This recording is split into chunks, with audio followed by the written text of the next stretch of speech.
Good morning. We continue today with Jeremiah Burroughs' Rare Jewel of Christian Contentment. Today, starting chapter 2, The Mystery of Contentment. But you will object. What you speak of is very good, if we could attain to it. But is it possible for anyone to attain to this? Is it possible if you get skill in the art of it, you may attain to it, and it will prove to be not such a difficult thing either, if you but understand the mystery of it? There are many things that men do in their callings, that if a countryman comes and sees, he thinks it a mighty hard thing, and that he should never be able to do it. But that is because he does not understand the art of it. There is a twist of the hand by which you may do it with ease. Now that is the business of this book, to open you to the art and mystery of contentment. There is a great mystery and art in what way a Christian comes to contentment. By what has already been opened to you, there will appear some mystery in art, as that a man should be content with his affliction, yet thoroughly sensible of his affliction too.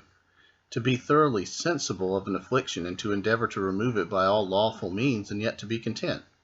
There is a mystery in that. How to join these two together. To be sensible of affliction as much as a man or woman who is not content.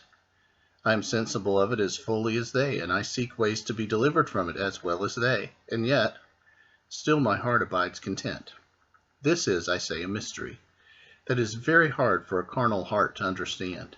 But grace teaches such a mixture, teaches us how to make a mixture of sorrow and a mixture of joy together, and that makes contentment the mingling of joy and sorrow, of gracious joy and gracious sorrow together. Grace teaches us how to moderate and to order an affliction so that there shall be a sense of it, and yet for all that contentment under it. There are several things for opening the mystery of contentment. Number 1. The first thing, to show that there is a great mystery in it. It may be said of one who is contented in a Christian way that he is the most contented man in the world, and yet the most unsatisfied man in the world. These two together must needs be mysterious. I say a contented man just as he is the most contented, so he is the most unsatisfied man in the world. You never learn the mystery of contentment unless it may be said of you that, just as you are the most contented man, so you are also the most unsatisfied man in the world. You will say, how is that?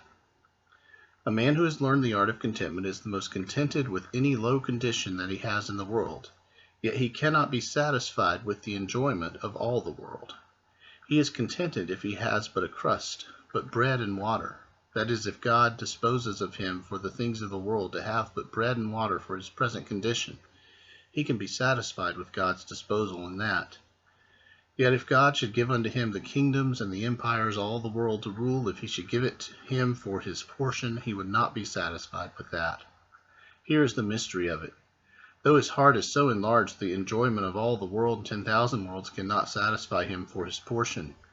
Yet he has a heart quieted under God's disposal if he gives him but bread and water. To join these two together must needs be a great art and mystery. Though he is contented with God in a little, yet those things that would content other men will not content him. The men of the world seek after wealth, and think if they had thus much and thus much, they would be content. They do not aim at great things. But if I had, perhaps some man thinks, only 200 or 300 a year, I should be well enough. If I had but 100 a year or 1,000 a year, says another, I should be satisfied. But a gracious heart says that if he had 100,000 times so much a year, it would not satisfy him. If he had all the quintessence of all the excellencies of all the creatures in the world, it would not satisfy him. And yet this man can sing and be merry and joyful when he has only a crust of bread and a little water in the world. Surely religion is a great mystery. Great is the mystery of godliness, not only the doctrinal part of it, but the practical part of it also. Godliness teaches us this mystery, not to be satisfied with all the world for our portion, and yet to be content with the meanest condition in which we are. When Luther was sent great gifts by dukes and princes, he refused them. And he says, I did vehemently protest that God should not put me off so.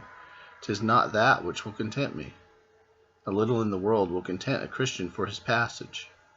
Mark, here lies the mystery of it. A little in the world will content a Christian for his passage, but all the world and 10,000 times more will not content a Christian for his portion. A carnal heart will be content with these things of the world for his portion, and that is the difference between a carnal heart and a gracious heart. But a gracious heart says, Lord, do with me what you will for my passage through this world. I will be content with that, but I cannot be content with all the world for my portion. So there is the mystery of true contentment. A contented man, though he is most contented with the least of the things of the world, yet he is the most dissatisfied man that lives in the world. A soul that is capable of God can be filled with nothing else but God. Nothing but God can fill a soul that is capable of God. Though a gracious heart knows that it is capable of God and was made for God, carnal hearts think without reference to God. But a gracious heart, being enlarged to be capable of God and enjoying somewhat of Him, can be filled by nothing in the world. It must only be God Himself. Therefore you will observe that whatever God may give to a gracious heart, a heart that is godly, unless He gives Himself, it will not do. A godly heart will not only have the mercy, but the God of that mercy as well. And then a little matter is enough in the world. So be it he has the God of mercy, which he enjoys. In Philippians 4, 7, and 9, compare verse 7 with verse 9. The peace of God, which passeth all understanding, shall keep your hearts and minds through Christ Jesus. Peace shall keep your hearts. Then verse 9, the things which you have both learned and received and heard and seen in me, do, and the God of peace shall be with you. The God of peace, the peace of God, shall keep you, and the God of peace shall be with you. Here is what I observe from this text, that the peace of God is not enough to a gracious heart except that it may have the God of that peace.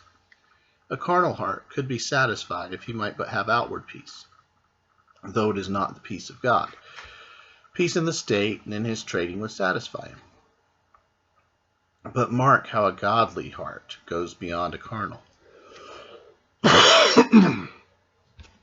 All outward peace is not enough. I must have the peace of God. But suppose you have the peace of God, will that not quiet you?